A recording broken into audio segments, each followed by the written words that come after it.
Sveiki, sveiki. Čia Žalia šeima ir aš Kamilė. Ir šiandien mes kalbėsim apie tai, kaip laikyti savo šeimos biudžeto ir valgyti žaliavalgiškai. Tai yra, kaip pabandyti tai padaryti kuo pigiau. Tai patarimas numeris 1 būtų auginti savo vaisius ir daržoves.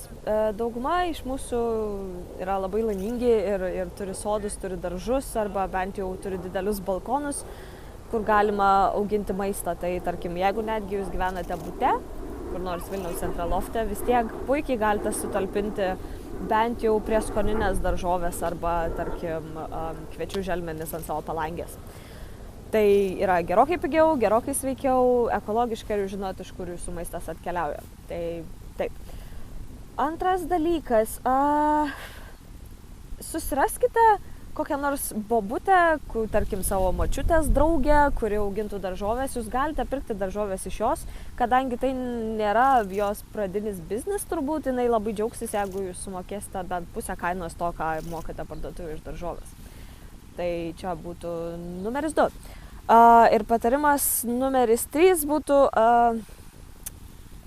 skaitykite knygas ir turbūt išmokite, nes mes dar šito kaip lietuviai nepamiršom laukinių visų augalų, būtent laukinių pienių, jos yra valgomos, visas augalas yra valgomas, saulutės, nežinau, 90% to, kas aplink mane yra valgoma.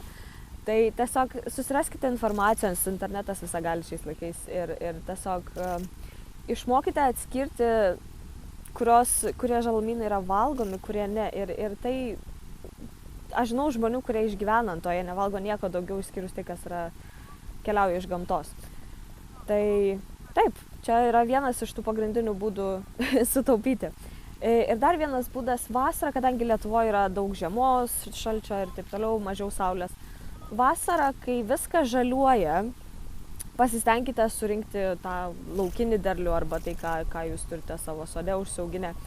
Ir ypač žalias daržovės, kurias dedate į sultis, žalias lapinės daržovės, sudėkite į maišą, plastikinį, popierinį, nesvarbu, ir užšaldykite. Jos neatrodys taip gražiai, bet žiemą, ypač jeigu jums reikia visų vitaminų, mineralų ir tiesiog to organizmo valymo, kuris dažniausiai vyksta pavasarį, jūs galite išsitraukti maišelį iš šaldymo kameros, susidėti viską į sulčiaspaudę ir tada, prašau, sultis. Tai va. Tai yra ganėtinai paprasta, kai pradedi apie tai galvoti šiek tiek daugiau, tai pasukite smegeninę, tiesiog pabandykite surasti būdų, iš kur galima gauti maisto, nes viskas yra įmanoma, kai yra didelis noras. Tai va, tai aš tikiuosi, kad čia buvo bent kažkokia pagalba tiem, kurie ypač galvoja, kad maitinti žaliai yra labai brangu ir baisu ir taip toliau, tai tikrai ne. Tai va, jeigu jums patinka šitas mūsų video ir jeigu jūs sutinkat, kad yra įmanoma išsimaitinti žaliai netgi Lietuvoje,